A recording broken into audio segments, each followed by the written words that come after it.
Hello lovelies, welcome to Narc Free Formula. My name's Freedom. Thank you for joining me.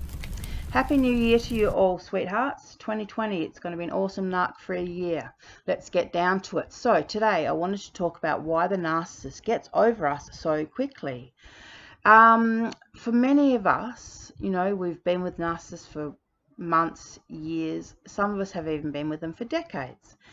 And then when we either escape them or get discarded by them, they pick up with new supply so quickly it makes your head spin. And you think to yourself, how is it that this person who said that I was their soulmate, who would love me till the day I die, who would never ever put anyone above me, how is it that they have just seemingly forgotten about me so quickly, and how come they are so easy to replace me? Well, there are three reasons behind this. The first of the three is that the narcissist lives in a false construct. Everything about them is fake. You know, it's a conglomeration of the movies they've watched, the stories other people have told, the bits and pieces of people and things that they admire. You know, they are fake. They're an illusion. They are false. They create false backstories and lives. Everything is just, it's an illusion, essentially. So where do you fit in? You know, when you come along and you're with them in the beginning of the relationship and you think that, you know, you're having a normal relationship, you've got no idea that what they're doing. And what they're doing is projecting onto you a whole lot of good qualities that you don't have. I mean, you've got good qualities. Obviously, we've all got good qualities. But the thing is, whether or not those good qualities fit in what the narcissist wants is another story altogether. So they forget about the things they don't like. They project the things that they do like and that you don't have onto you. Even, you know, they overlook the evidence. They don't care about the reality of the situation. You know, it's all just this false construct. You're just an actor playing a role to them. And that is the underlying issue, is that it's not about you. You're just an actor playing a role, and if you're not going to play the role, they're going to get someone else to play that role. They don't care about you. Just like, you know, the when you have an actor who's a real person in real life, you know, but all we see about them is what they put forward on, you know, the soapy or the movie that we're watching. Well, it's the same thing with a narcissist. That's all they care about, is what is being put forward. They don't care about what you really think about things, how you really feel about things. They don't really care about any of that if it doesn't fit their false construct. So, number two, you don't exist other than to serve them.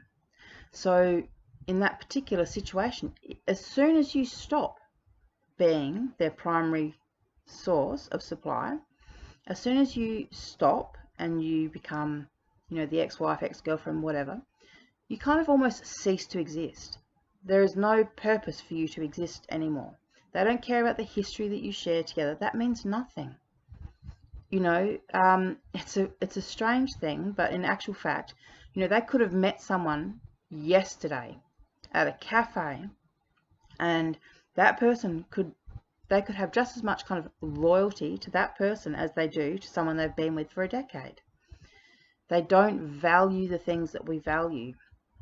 So they don't value loyalty. They don't think about, like I said, none of that stuff really matters to them. It doesn't matter that you've been a good wife, good friend, that you've stood the course, that you've stood by them, you know, that you've done all these things for them. None of that matters if you're not prepared to play the role.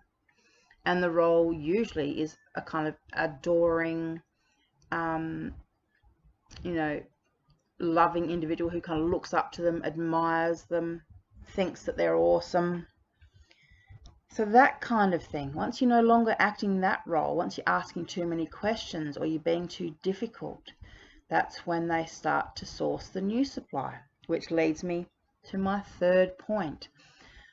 When you're wondering why the narcissist gets over you so quickly, often they will get new supply. Well, sorry, no, rephrase. They always have new supply. Either you just don't know about it. I mean, the only time they might not have new supply is if you really left them before they had new supply lined up.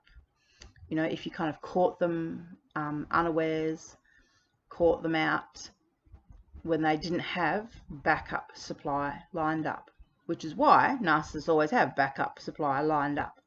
But, you know, circumstances happen, things change, and sometimes they do get caught out where they literally don't have a backup supply source. That's when they become kind of obsessive and will do anything that they can to get you back. They'll beg and plead and grovel and promise. They'll say all the right things.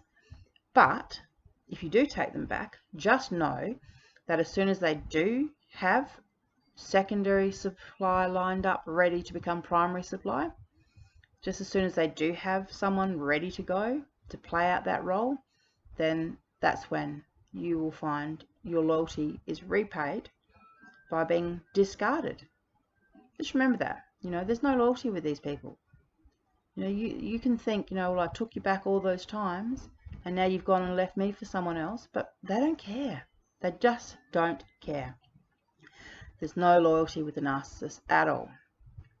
Anyhow, so let's get down to my third point. So yes, the new supply.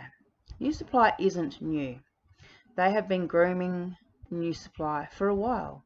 And just like pedophiles, they groom. You know, they really do. They are priming this new supply source. They are testing it out. They're putting it through its paces, seeing if it's going to be worthy of replacing you, seeing if they can make it work with them.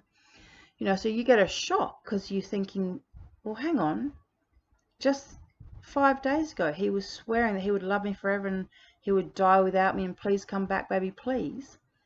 And now he's got new supply sitting in his car driving around, you know, and they're now boyfriend and girlfriend. Like, what? It's very confusing when you're a normal person dating a narcissist or married to a narcissist. Very, very confusing because the normal rules just don't apply here. You know, when it comes to narcissists, normal rules just go out the window. So essentially, you know, they replace us so quickly because A, they were never really into us anyhow. We were just a character role.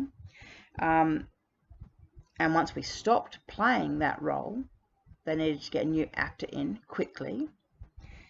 And because they've already got new supply lined up. You know, we're just someone giving them fuel. If someone else can give them as much fuel and the transition is easy, then they'll do it. They'll make the move. Anyhow, darlings, as I always say, you know, life is so much better narc-free. So for any of you who are kind of grieving, feeling lost, feeling hurt, feeling sad, feeling as though you've lost something important, just know that one day you're going to look back at this and realize how you dodged a bullet and realize how grateful you are that things with the narcissist all fell through, because no one can, you know, no one can do relationships with a narcissist full time. You know, it's not a real thing. It's all just fake. Like I said, they just take, they use, and they don't treat people like we're actual human beings. They just treat us as though we're, you know, extras in their fantasy world. And I say, fuck that. All right, lovelies. Thank you for listening, and yeah, I'll talk to you guys soon. Bye.